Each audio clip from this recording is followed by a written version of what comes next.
Cementerio de Recoleta, está ubicado en Buenos Aires, Argentina. ¿Por qué tiene un atractivo turístico impresionante? Este cementerio de la Recoleta fue diseñado como una ciudad en 1822, sus 5.5 hectáreas de tierra fueron expropiadas a los monjes recoletos quienes las usaban como huerto. Esta necrópolis está estructurada como una ciudad con avenidas y calles que forman cuadras. Lo diseñó el ingeniero francés Próspero Catelin, quien también diseñó la Catedral Metropolitana de Buenos Aires. En 1881, bajo la presidencia de Alvear, se remodeló el cementerio, se erigieron los muros que rodean al predio y se agregó la entrada principal con sus columnas dóricas. Abrió como cementerio público aunque hoy en día es un cementerio privado y una de las manzanas más caras de la ciudad, abrió sus puertas como un cementerio público. De hecho, se lo considera un museo al aire libre. El cementerio muestra alrededor de 6.400 estatuas, sarcófagos, cajones y criptas hechas en mármol en diferentes estilos, Art Nouveau, Art Deco, barroco y neogótico. También hay símbolos masones e iconografía religiosa. Entre 1880 y 1930 las tumbas se construían con materiales traídos de Milán y París, los primeros enterrados un esclavo libre llamado Juan Benito y una mujer uruguaya de nombre Dolores Maciel.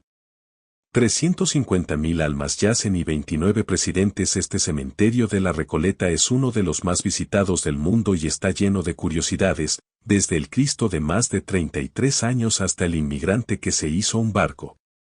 Los Rolling Stones tienen distintas preferencias funerarias. El guitarrista Keith Richards, por caso, dijo haber aspirado las cenizas de su padre mezcladas con cocaína.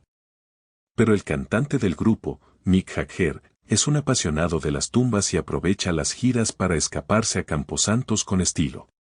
De hecho, pasó 3 veces por el cementerio de la Recoleta, en busca de contemplar en directo detalles de bóvedas que tiene muy estudiadas por la web. En su último paseo, el 12 de febrero de 2016, caminó sin custodia, con las manos en los bolsillos, rumbo a la sección 17. Donde está la escultura de Liliana Crociati de Sasak, vestida de novia, junto a su perro Sabú en bronce, oscuro su cuerpo y brillante su hocico, desde que se cree que tocarlo da suerte. Mick Jagger conocía la historia de la mujer, muerta por una luz de nieve en Innsbruck, Austria, el 26 de febrero de 1970, cuando tenía 26 años y en el mundo sonaban canciones de los Beatles y de los Stones. Había nacido en 1944 y era hija de Joseph Crociati, uno de los coiffeurs más importantes de Buenos Aires y fundador de la Asociación Internacional de Maestros Peinadores de Damas. Al músico lo deslumbró el estilo neogótico de la bóveda, con ventanas y arcos ojivales y un interior en bajo nivel propio de catacumbas romanas. Cada arco estaba destinado a un ataúd y uno de ellos era el de Liliana. Al lado de la construcción está la escultura de la joven, de 2 metros de alto, tallada por Wilfredo Viladrich. Liliana Crociati murió a los 20 años en su luna de miel en Innsbruck. Una luz la sepultó junto a su marido en su cuarto de hotel en 1970. Ese mismo día, a 14.000 kilómetros de distancia, también murió Sabú, su perro adorado. Una escultura la evoca vestida de novia, con su pelo largo y suelto, secundada por su fiel mascota. En la bóveda, como una catacumba romana, ambientada como su dormitorio y lleno de fotografías, un sari rojo, comprado por ella en la India, cubre con la fuerza de una alegoría su lecho de muerte. La mujer que murió 2 veces. Una de las historias más populares es la trágica muerte de Rufina Cambaceres, quien murió en 1902 a los 19 años. Su cuerpo fue trasladado al cementerio en un día lluvioso y, debido al clima, dejaron su ataúd en la capilla del cementerio para ser enterrada más tarde. Al día siguiente, un empleado del cementerio descubrió que el ataúd había sido movido y la tapa estaba fuera de lugar. Sospechando un robo, su familia pidió abrir el ataúd. Nada había sido robado. Rufina todavía tenía sus joyas, pero el interior del ataúd estaba rayado y las extremidades de Rufina estaban arañadas. Rufina había sido enterrada viva y trató de salir del ataúd. Había sufrido un ataque de cataplejía que le provocó un estado de coma y llevó a los médicos a creer que estaba muerta. Historias de fantasmas. David Aleno trabajaba en el cementerio y ahorraba cada centavo para comprar una de esas tumbas. Contrató a un arquitecto para que le diseñe la tumba y a un escultor genovés quien realizó un bajorrelieve de Aleno en sus ropas de trabajo. Cuando la tumba estuvo lista, solo faltaba el cuerpo, así que, Aleno se suicidó tomando veneno a los 35 años. Los trabajadores del cementerio dicen que, a veces, se oyen ruidos provenientes de su tumba, como si Aleno no estuviera satisfecho con su lugar de descanso.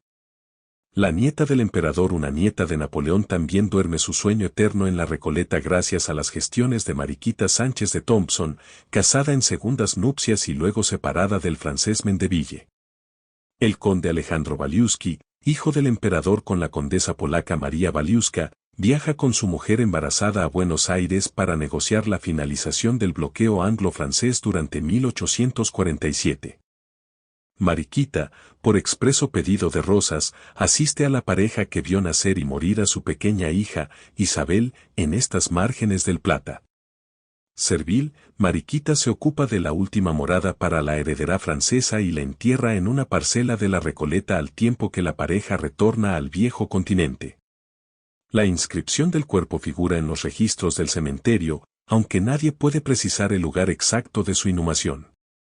La cabeza del degollado en 1841 por el gobierno de Tucumán, Marco Avellaneda, hijo de Nicolás, jamás pudo reunirse con su cuerpo.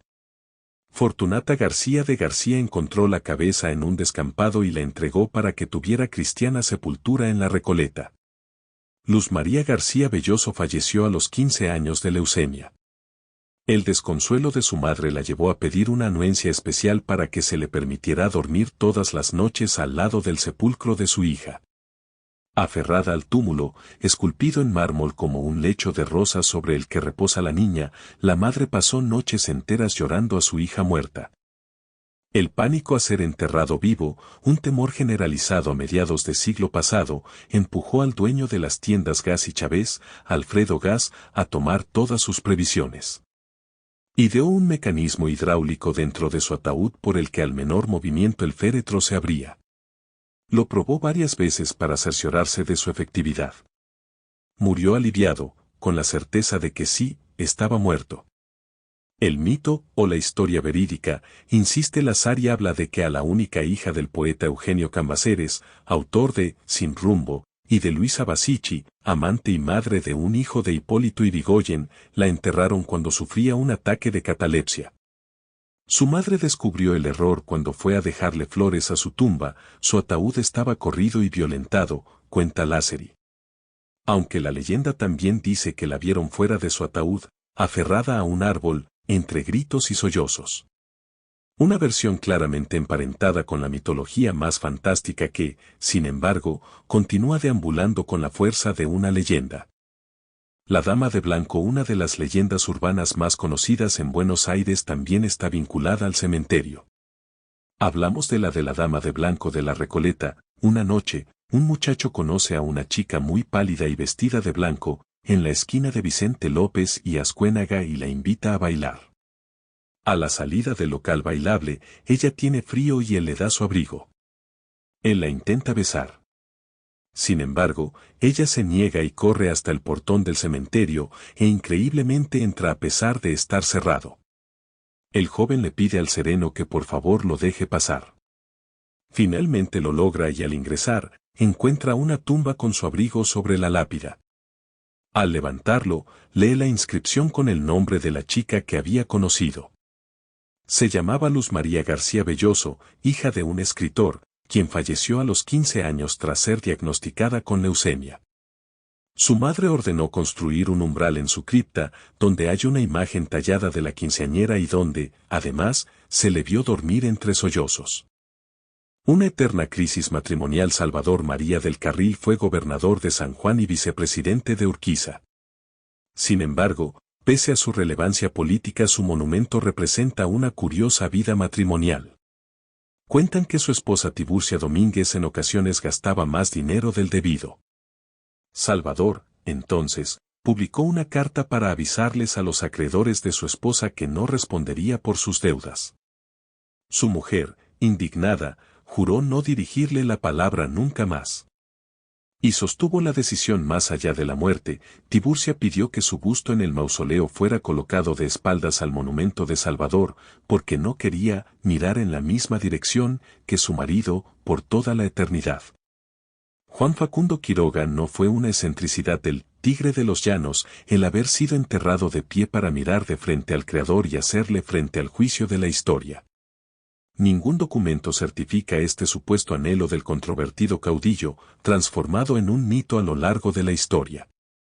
Hoy, empero, el azar o mejor dicho la falta de espacio lo convirtió en realidad. El féretro de bronce del general Quiroga yace de pie detrás de una pared en la bóveda de la familia Di Marchi, en el cementerio de la Recoleta, y fue encontrado por un grupo de investigadores que impulsa declarar sepulcro histórico. A su morada también pasaron por aquí astronautas de la NASA que iban a visitar la tumba del aviador Ángel María Zuloaga, un pionero de fama internacional que logró atravesar en globo la cordillera de los Andes, a 8.100 metros de altura y con casi 33 grados bajo cero, una proeza que hoy se cuenta a ras del piso.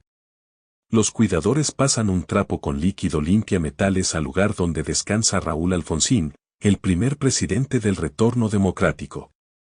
Por ese sector se filmaron escenas de la película Highlander, con Christopher Lambert y Sean Connery.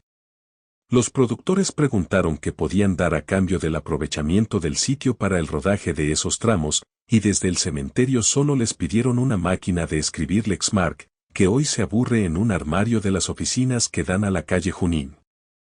Más allá de la majestuosidad del cementerio de Recoleta, considerado una de las 3 necrópolis más importantes del mundo por su arquitectura, cada pasillo cuenta una historia que involucra a familias reconocidas de Argentina y hasta altos funcionarios gubernamentales. Para que te hagas una idea, fue declarado Monumento Histórico Nacional donde, además, hay otros 90 monumentos nacionales. Ahí se encuentran presidentes, empresarios y artistas. También personalidades de la aristocracia de los siglos XIX y XX. Si te gustó la historia, pone me gusta y suscríbete a mi canal.